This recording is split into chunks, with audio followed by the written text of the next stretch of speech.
3? 7:34. 4. So I think we're good to go. All right. Good evening, everybody. My name is Daniel B. Smith. I'm the chair of Lawrence's Cultural Arts Commission, and this is our Wednesday, January 8th regular meeting at 7:30 p.m. I guess 7:34 p.m. I will begin this meeting, as I always do, with a roll call, starting with Marlo, who does not appear to be here, and Tim, who I think is online. Present. And then Alicia. Present. And then Monique, who I do not see, and Kelly. Here, present. And then Matthew. Present. And I'm also present, so we do have a quorum, which is good. It's a good thing. Up next, I will look for a discussion or a motion to approve the minutes from our December 11th, 2024 meeting. Do I have any amendments or qualms with the minutes as they were presented, or does anybody want to make a motion to approve them? Just that, Yeah. yeah. I'll my fix name- yeah. that Kelly was actually not at the meeting and get that cleaned up. All right, great. Does anybody want to make a motion to approve the minutes from the December 11th, 2024 meeting with the amendment that Kelly was not present, as is erroneously marked on this? So moved. Thank you. And can I get a second? Second. All right. Second. Oh, have a second Kelly from Tim. beat you. We will now do another roll call vote, starting with Tim, Approved.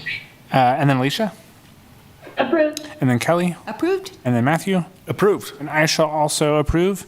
The motion shall pass unanimously, which takes us to Section C of our agenda, which is public comment. I know we have a couple folks here to potentially speak to mural proposals, but if anybody wants to make a public comment at this time, in person or online. I see none. All right, seeing none, we will move to our agenda items, starting with number 1, which is reviewing a proposed exterior enhancement to the new Chabad Student Center on 19th Street. So I believe we have a presentation and some guests who are here to talk to us about this. So yes, we have. So Laurel and Dan are here from Sabatini Architects, who are the architecture firm that is doing the new Chabad Center. Laurel's been really wonderful. We've had a lot of phone calls discussing what they're doing. So what you have in front of you is this is the written description of what's going on with this project, and some of the background. I just printed it so you guys have it. We have it virtually as well here, as you can see. But you can look through this. And then as a second item, we have actually some drawings, renderings of the project itself. Why don't you share that so that people at home can see it, please? That's a good idea. Thanks, Kurt.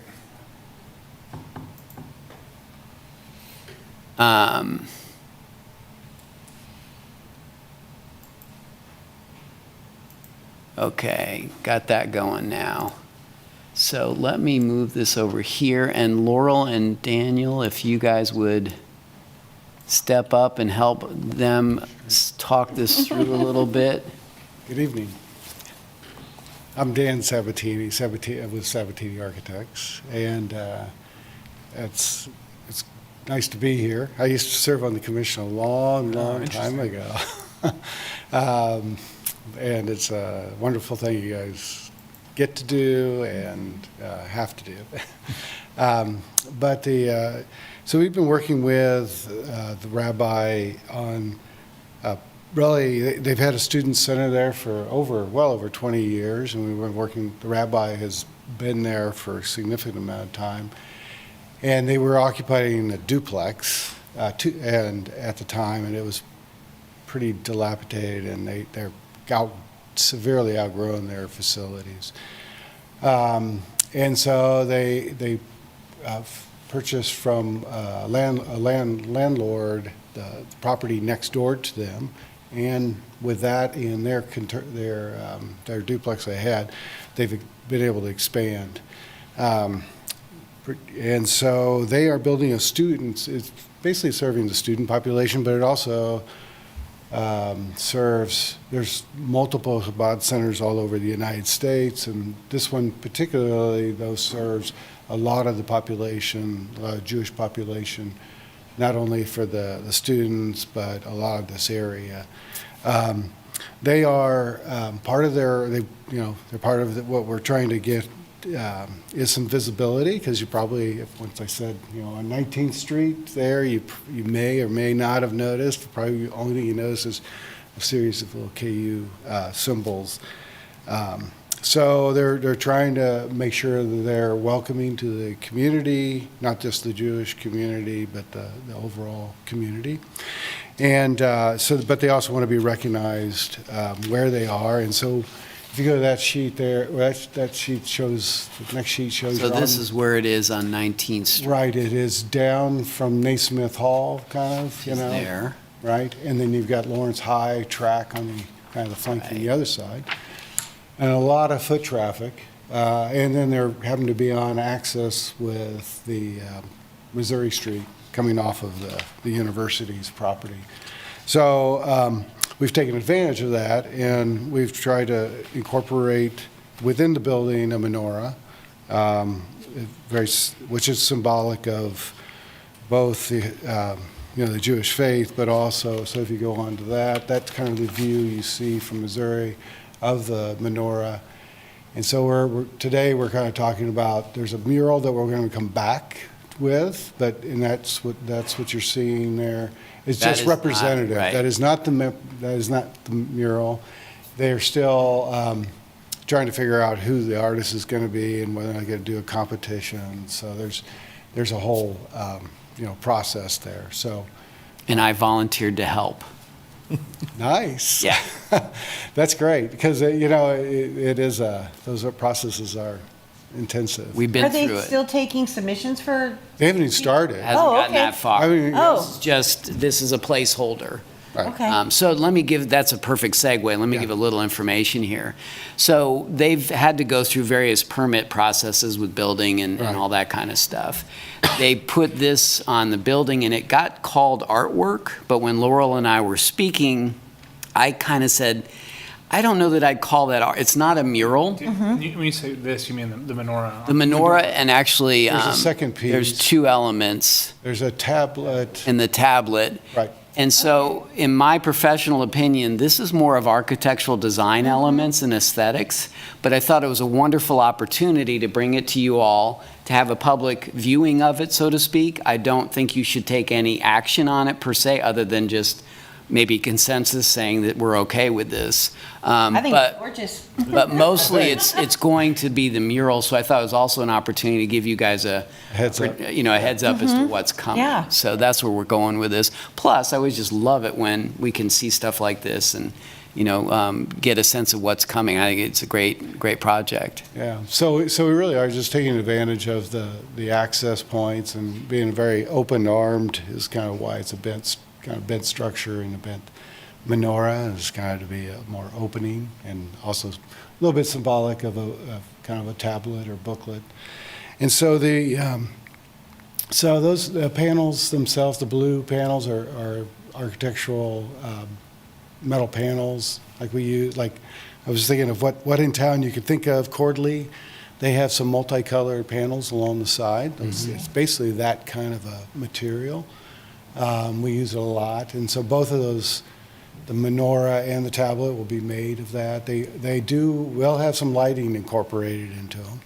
So, but it's designed to be more modest than just yelling at you. So, even though it's a larger element. So yeah, we've put some technical drawings so you can kind of see. We have to meet some certain heights within the neighborhood, and actually our height issues really are more dealing with the fire department, believe it or not. They only want it so high because their truck can only reach so far. Oh, Truck ladder can only reach so far. So there are some limits there, and I don't know what the height we put down there, 30 feet or something, like 29 something, I think, just to stay under that. So yeah, so that's kind of the nature of it. We're looking at, so the white would be a lit, backlit material, and then on the tablets, the symbols, the Hebrew symbols, to go back to that, those will actually be kind of like a golden backlit kind of element, so. So, Just yeah, those little. so these will symbols, be the lit part. these will be cut out. Cut and out. lit from behind. Right. Not like a blaring, but a kind of a No, gentle light. more subtle. Just to give because it we a don't want- nighttime presence. Part of it is to be readable, but so you don't want too much glare. Yeah. Do you know, I mean, obviously you probably do, what do these say? So those are, I think they're just, well, they're symbols, I think, of the Ten Commandments, I think is what we Oh, interesting. understand. Yeah, is it just 1 through 10? I think it's a number. I think that's what it is, really, if you, That makes sense. but I think most people just know them, most Jewish people know it as the symbols of the Ten Commandments, so. So, yeah, for tonight, thank you. It's great to see this, Yes. and I think it's going to be transformative of that whole area in a good way. And certainly, like you said, they've outgrown their old space, so time to Yeah. do something new. So, yeah, tonight you don't really have any action, but I'm really glad that Dan and Laurel came just so you could see this and be prepared. Thank you. And, you know, unless anybody has any concerns, I certainly would turn it back to Daniel if you want to just see if there's any discussion. Dean B. Smith, I'll see if anybody online, if anybody has anything else they want to say about it, that's great. If not, the only little segue I'll have is that at our upcoming retreat, which we'll talk about later on the agenda, I think we will sort of go over some of the mural guidelines and what does and does not fall within the purview of our review. And so I think this is actually a pretty good case study. It's like a preparation for that, because obviously there's some things that kind of do, like the mural on the building is a good example, whereas the architectural elements, maybe not so much, so. All right, hearing none. Thank you so much for joining us this evening and bringing us this presentation. We do have a second mural proposal review type item on here, and this one is a little bit more squarely in our wheelhouse. So we have 2 guests, one in person and one online, who are going to talk about this proposal. Hopefully you've all had a chance to give it a look over. If not, I think we'll be hearing from the experts, so. All right, let me share again. Thank you again. Brad, I'll let you explain the background of this. Absolutely. My name is Brad Harrell. I'm the parking manager.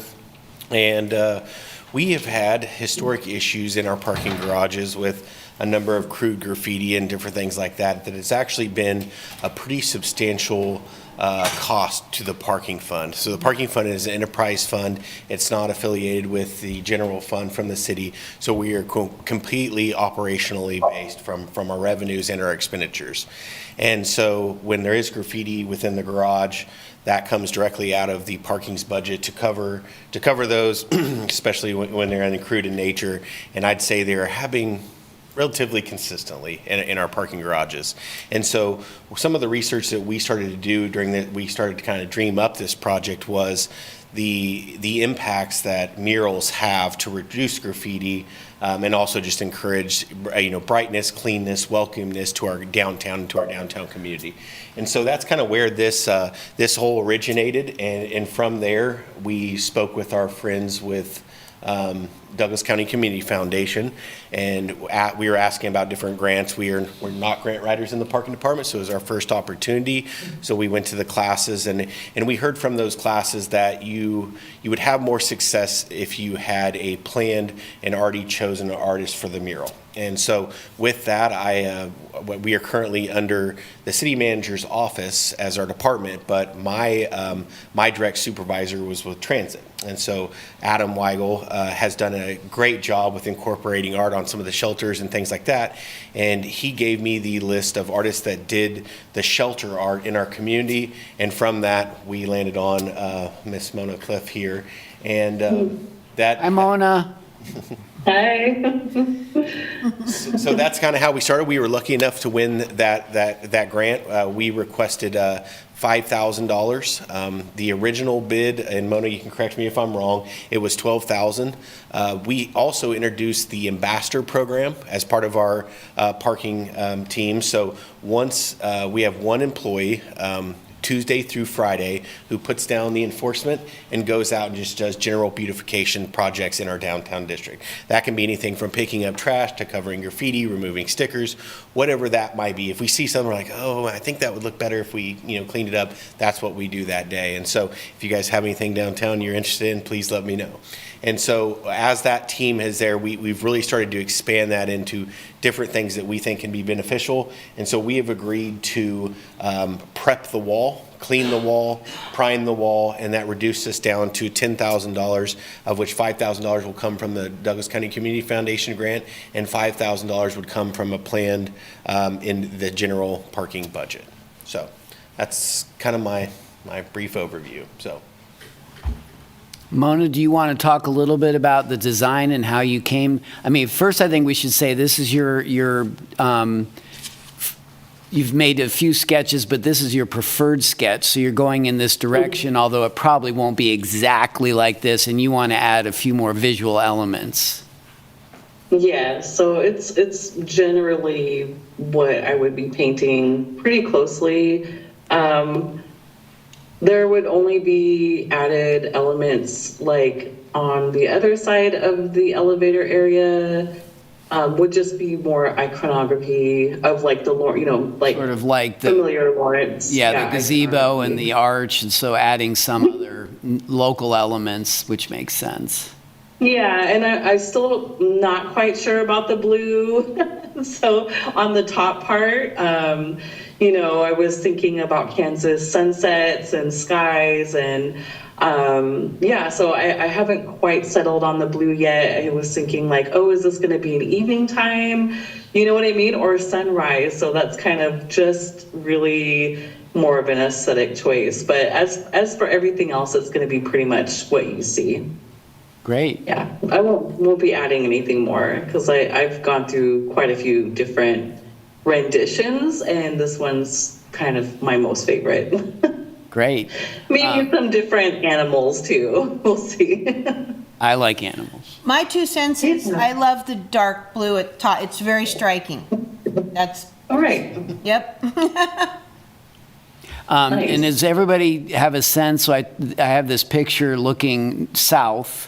So here's the art center, here's the hotel. It's this stairway, and it's right into the right, that interior north wall where the elevator is, just to make sure everybody's understanding where it is. Yeah, so the best way to describe it is, I don't know has anyone been into the garage, since we've done the color changes. So we've color-coded the levels to help with distinguishing the 2-hour free versus the 10 hours versus the permit versus all those different things we have currently going in there. So if you pull in right across from the art center and take your first right, which is about what at least half of the vehicles do, it'd be that main wall as you drive in. So we were trying to pick kind of that centrally located wall that we think would get the most visual and not have cars directly in front of it. So that's why we actually landed on that position. So. And hopefully I'm not saying anything out of school, so to speak, but you've also talked about possibly doing, since this has been such a good success, moving in the right direction, that you're looking at the possibility of actually doing more murals and working with us to select artists. This is me kind of sticking my toes in the water, and it's been a very, very enjoyable experience I think this is going to get such great reaction because everyone that I've shared it with, our team, and just the neighbors, I've just been ecstatic about the opportunity. So when it comes to downtown parking infrastructure, we have a lot of gray and a lot of big walls and a lot of areas, and this instantly sparked interest from our the Arts Center. They were talking about even potentially in some of the locations within the garage bump outs to getting a reoccurring class that could actually do rotating art within there. So it's really made us all kind of dream, and I think that even in our alleyway especially, there's been some,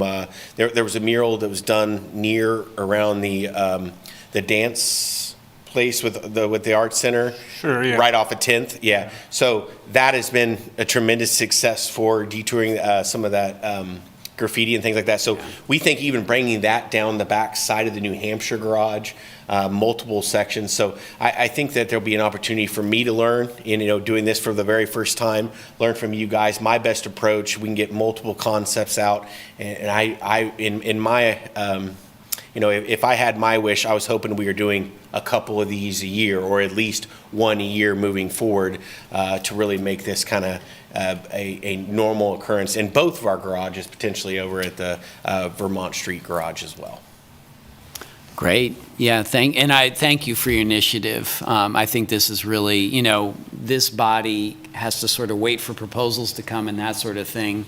You as a city employee are saying, oh, we can do this too. And Adam certainly took a great lead in that with the bus stops. And I would give a lot of credit to Adam just to go in, hey, have you thought about this, Brad? And, as soon as we were presented the idea, and that's when our creative juices started flowing, we're like, what can we do? And that's really, I think this piece really kind of puts the last piece on our efforts in that garage. Changing the colors and painting the pillars bright and clean, and new signage really helped a lot. And I think this is just another step in our crime prevention through environmental design, safe, welcoming, parking in our downtown. And so hoping we can continue to build on this as well. Yeah. And Mona, of course, for those who may not know, is actually having quite a stellar career going these days. Between she has a piece of KCAI, which I always love seeing on the wall there, a beautiful beaded piece. And so she's done, she did a mural under 23rd Street on the columns there, and actually started doing the other side. I said, whoa, you got to do that with another grant, I think. So it's great. So anyways, it was a great selection and a great way to start this off. So I think that's wonderful. So yeah, I've done several murals in Haskell too, in Sequoia Hall and Pushmataha. So, and I have one in Topeka, actually two in Topeka that I've done. So pretty large scale murals. So I've kind of jumped in feet first with the mural business. It's great. It's great. So, and here's the information. She obviously has her webpage, and all this is on the agenda.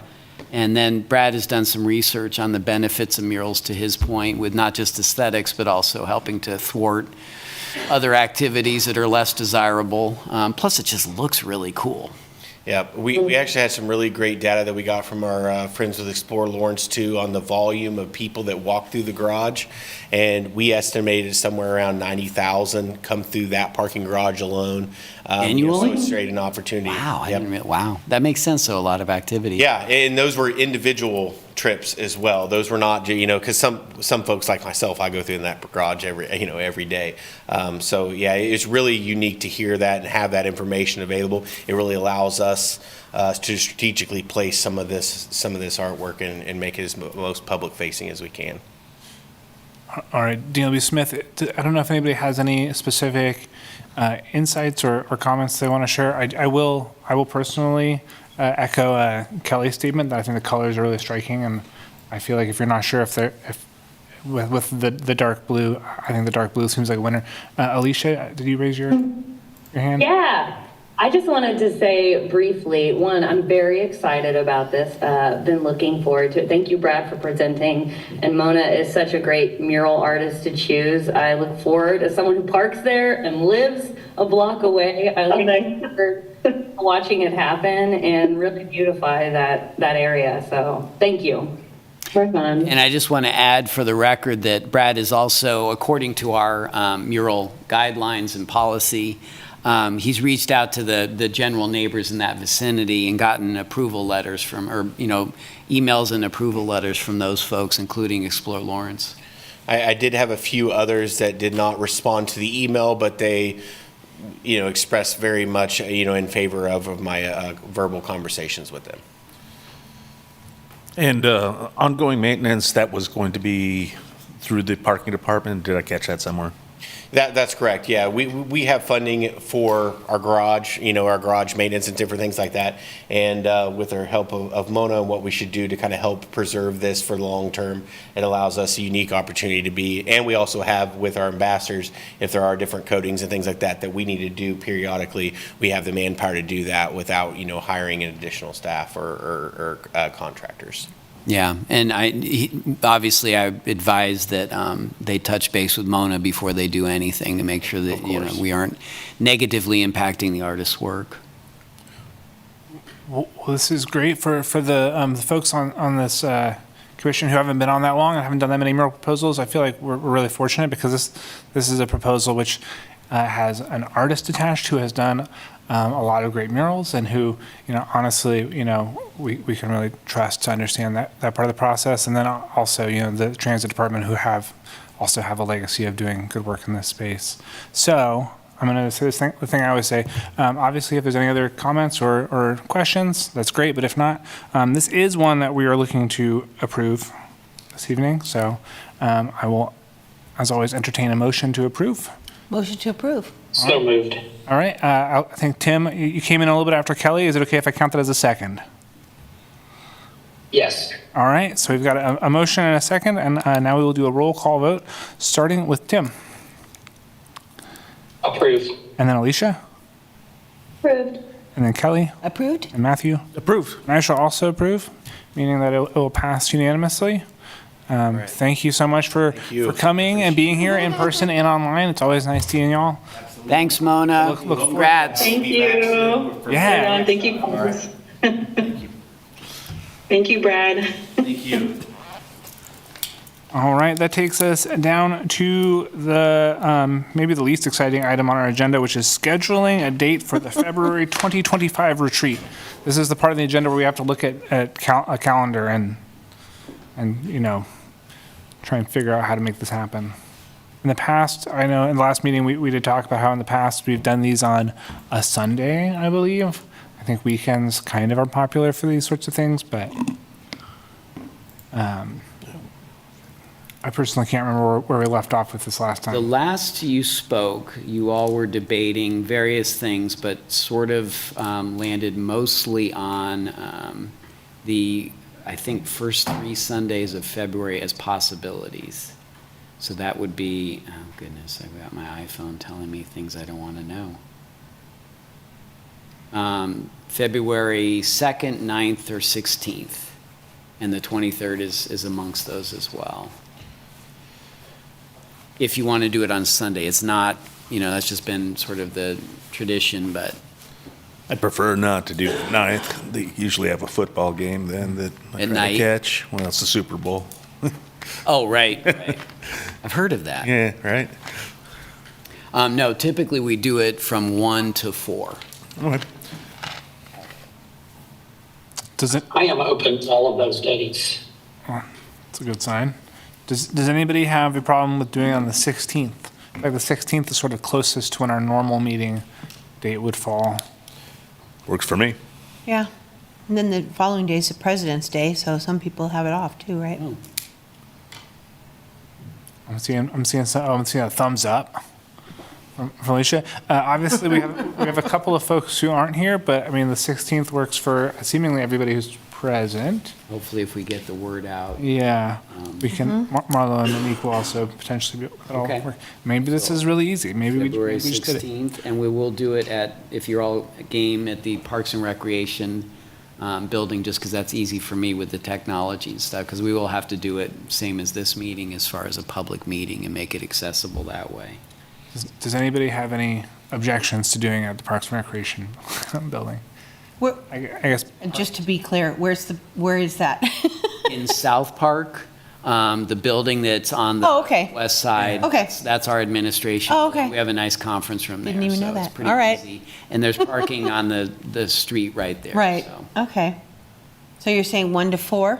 1 to 4, February 16th at Parks and Rec admin, which is 1141 Massachusetts. And I'll send out a notice on that. So that's great. And we will cancel the Cultural Arts Commission meeting that would normally be on the 12th. Okay. So that will be, your next regular meeting will be in February on the 12th of March. Excuse me, your next regular meeting will be on March on the 12th. Okay. Great, that was easy. I will say before we move on to the next item that I have written on a note card in my pocket, 3 things that we had previously discussed wanting to have be a part of that retreat, so things we could figure out. I'm just going to say them out loud just to help keep it in people's minds. So mural proposal guidelines, obviously we had a mural proposal, or like 1.5 mural proposals this evening, so that might be at the forefront of your mind already, but looking over the mural proposal guidelines, because we will need to sort of reaffirm those or reinvent those. The mission, and then the name of what used to be called the Outdoor Downtown Sculpture Exhibition, specifically coming up with a new official name. We've called it the Temporary Outdoor Public Art Expo. We've called it a bunch of things, but just coming up with an actual official name. So, sort of like how Parks, Recreation, and Culture has a new official name. So just wanted to throw those out there. But we don't have to take any other action on this. Hopefully our other members will also be available, and we'll all just get together and hang out from 1 to 4 on February 16th. And I remember too that Marlo specifically asked, and I will do this to make sure that I send links to all those things that Daniel just mentioned, so that you all can do your own research as needed. It's all available online, so I'll get that out to you all. Great, that's great, thank you. So then the last item on our agenda is sort of a curveball, and it's a little bit, we'll see how it works out, but do you want to go ahead and just? Yeah, let me give a little background. So we've been working on this master plan since May of 2023. Happily, it's all coming together now. Part of that was delayed because of the change with our new director and that type of thing. But we're on track. We're going to get this taken care of. The name change we decided to do before that, so that the plan would then represent that name change and not be the deciding factor, so to speak. We wanted the commission. So the commission voted formally that we are now Parks, Recreation, and Culture, with no Oxford comma, just to make that. Everybody has different opinions on commas, but we chose not to do the Oxford comma. So.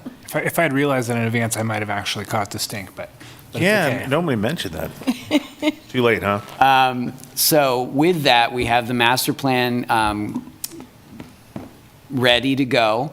The new director insisted that we wanted to share that with the steering committee that helped make it, and with the two boards that represent unmistakable identity. So we were trying to figure out the best way to do that. We thought, let's do a joint meeting. So next Monday night is the Parks Recreation Advisory Board meeting. Yeah, I got to put that on. Here at 5:30.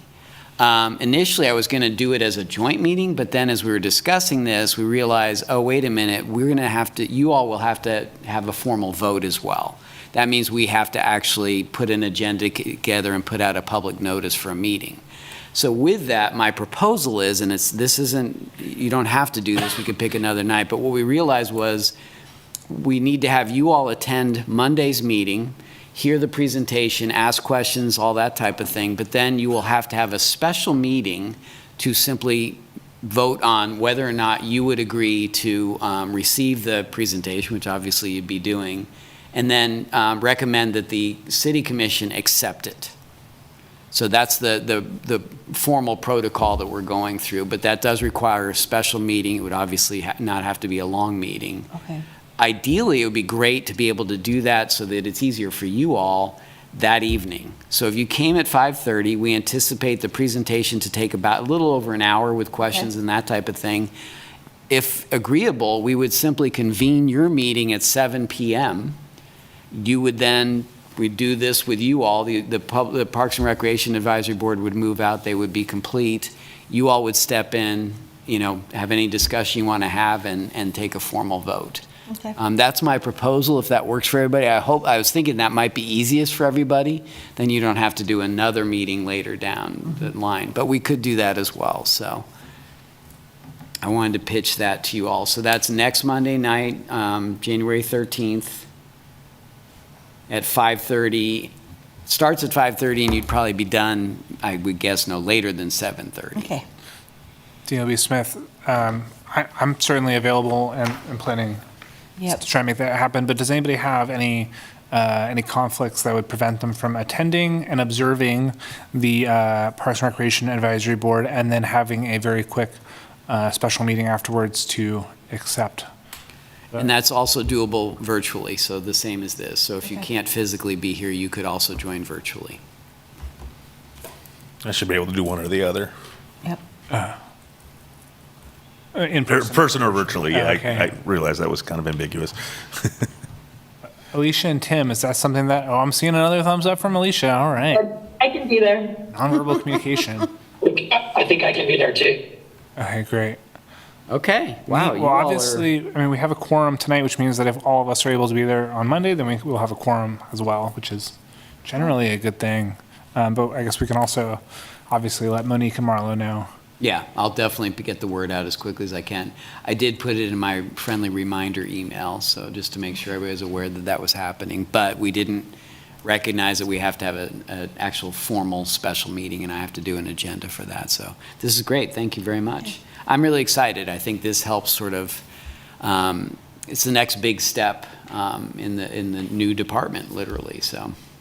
Daniel B. Smith, we've talked about the master plan a number of times, but does anybody have any, because it is obviously something that on Monday we are going to either move to accept or not move to accept and recommend. Does anybody have any questions they want to throw out? I mean, now before we charge ahead? Since we have new folks, let me just make sure you're all aware that there is a web page with these community engagements. And here is the Parks, Recreation, and Culture Comprehensive Master Plan.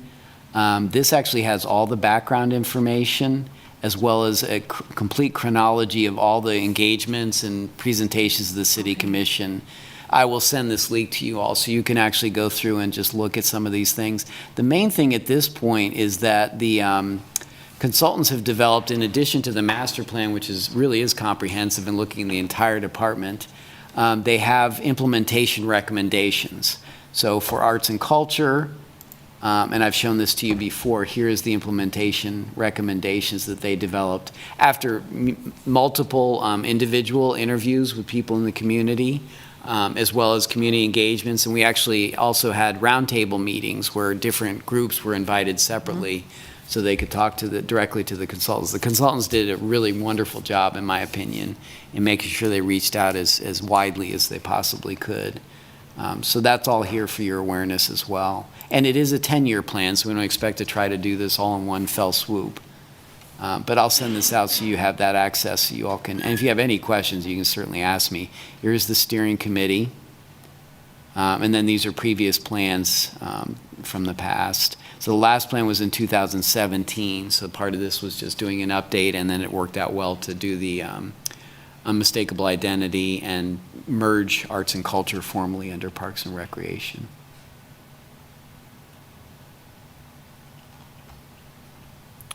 Did I share that appropriately? No, I covered it, don't worry. Oh, thank you. Sorry, I was in process and I got myself distracted.